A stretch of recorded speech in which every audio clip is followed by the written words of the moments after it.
Okay, so today is, what's Thursday? November 25th, 6th. I'm gonna start out by doing my bubble HEE assessment. It's gonna be in the same video as my postpartum assessment. So I'm gonna do that together, and then we're gonna move on to the 6-pack.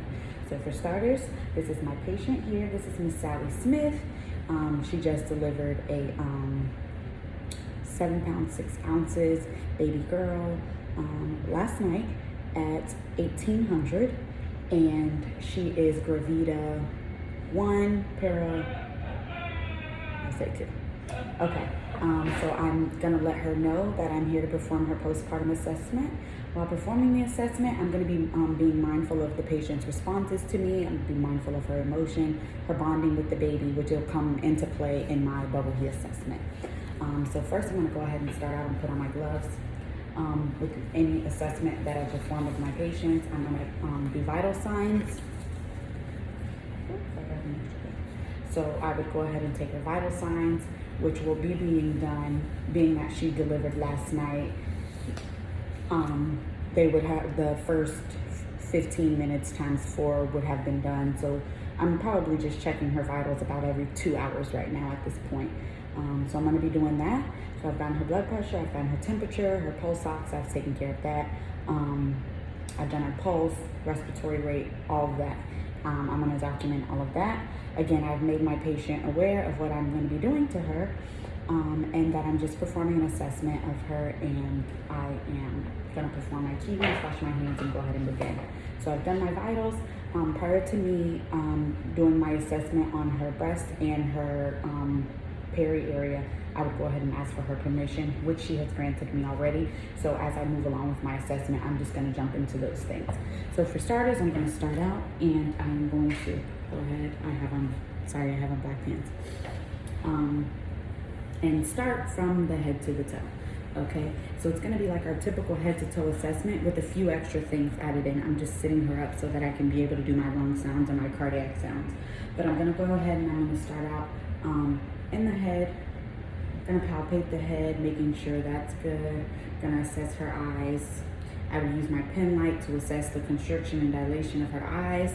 Gonna check the nose for any drainage. There's no drainage there. As I'm performing my assessment, I'm being mindful of her skin from head to toe. Okay, I'm gonna be assessing for any moles, lesions, any bruising. There's none of that. I'm gonna palpate her lymph nodes as I would in a typical full body assessment. I'm gonna assess her mouth. She's alert and oriented times 4. She's responding to me. She seems a little bit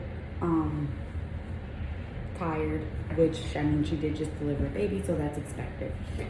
So moving on down, I'm making my way down past her lymph nodes. I'm down to her upper extremities, which I'm gonna be assessing for any edema, which there isn't any. Palpate those arms for any edema. There is none. Now that I'm here, I'm gonna go ahead and begin and start with my lung sounds, which I'm going to go ahead and assess those, listen to those.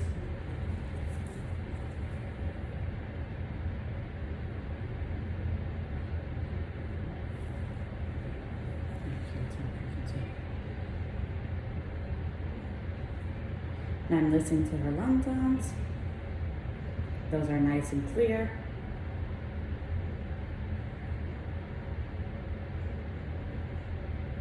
Okay. Excuse me. Now I'm going to go ahead and do her cardiac while I'm here. So I'm going to go ahead and start up at the aortic.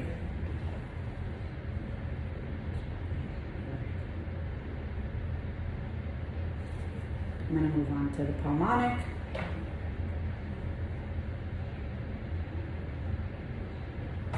Herbs.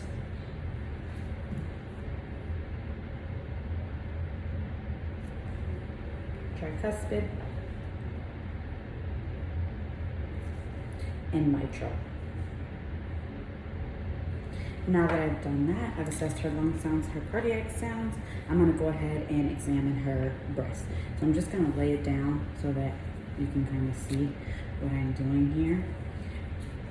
But again, I asked her for permission to assess her breast. She has granted me the permission to assess her breast. And breast is going to be the first B of our bubble HEE assessment. So the breast, I'm going to palpate them, seeing if there's any tenderness. Are the breasts inverted at all? I've palpated them, and I'm also going to be assessing the nipple. So I'm assessing the nipple of the patient, if there's any bleeding there, which there is not. My patient is going to be breastfeeding, so I'm just going to be assessing to see is any milk there. Are her breasts soft? Are they hard?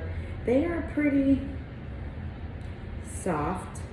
I know the milk takes about 3 days to come in, so I can feel that it's developing, but it's not quite there.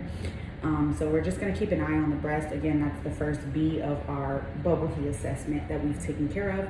So now I'm going to move on down. I've assessed her extremities, her upper extremities for any edema. There was no edema there. So now I'm going to move on down and I'm at her bowel sounds. So I'm going to go ahead and auscultate for her bowel sounds. I know typically after delivery, bowel sounds are hypoactive. So I'm going to go ahead and auscultate first, starting in the right lower quadrant.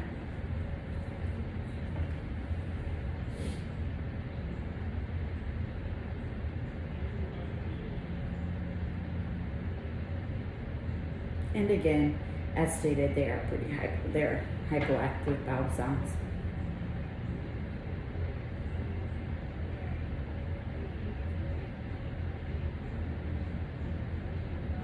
Okay, and once I have done that, I'm going to go ahead and assess the uterine, which is the fundus. I'm going to assess that. I'm going to palpate the abdomen after, which is the U in our bubble HEE assessment that I'm going to be assessing. It's not boggy, but if it were to be boggy, I would be massaging the fundus, and I would also teach my patient how to massage her own fundus, because typically it would be much more comfortable for her to massage herself. So I'd go ahead and have her do that. Now that that is done, I'm going to go ahead and assess the bladder. Typically, they would be urinating within about 6 hours. If not, we would probably have to straight cath her. But she urinated very, very little after being straight cath one time. She had to be straight cath one time overnight. She's urinating very, very little on her own. So again, I've been granted permission to assess that. So I'm going to go ahead. Actually, let me turn this way now so that this part can be in the camera. So now that I'm assessing her, let me pull this back. Her bladder. I've assessed the uterine area, assessing the bladder. I'm going to be looking for any dissension, which there isn't any. And again, she's been urinating on her own. Very little, but she's been urinating on her own. If my patient was distended at all, it's probably a sign that her bladder is pretty full and she can't urinate on her own. So I could go grab the bladder scanner, scan her bladder to see, and then straight cath if need be. Moving on down, I'm going to go ahead and assess her lochia. So she had a vaginal delivery. There was no need, she didn't have any episiotomy. There's no need for her to be sutured. So she doesn't have sutures. So I'm going to be assessing for any redness, any swelling, any drainage. I'm going to also be assessing the lochia. There's very scant bleeding. This is the first 3 days, which is called the rubra, and then it'd be the cirrhosis, and then the rubra, cirrhosis, and alba, which will be after about 10 days. That's the clear white. Okay, so she's got some scant rubra drainage here, which is expected. So I'm assessing her perineum here, and while I'm here, I'm going to also be assessing for any hemorrhoids, so I can have her turn on her left or right side and assess for the hemorrhoids, which I don't see here. Again, the lochia is pretty good. There's no odor. There's the rubra, very scant rubra drainage, and then I went through the B, the U, breast, uterine, bladder, bowel, B, BD, L, lochia, E, episiotomy, which she did not have, and then HEE, hemorrhoids, E, emotions, and extremities, which I've done. Again, I'm down here. I'm going to assess the extremities for any edema, which there isn't any. Okay. And As I'm doing this, I'm always going to be being mindful of her skin, making sure her skin is intact, which it is. I can go ahead and perform some peri-care down here if she needed it. There was very scant drainage. I gave her a new peri pad to put there, and I chained the chucks under her just to make her a little bit more comfortable. Okay. And that is it for my postpartum assessment. Thank you.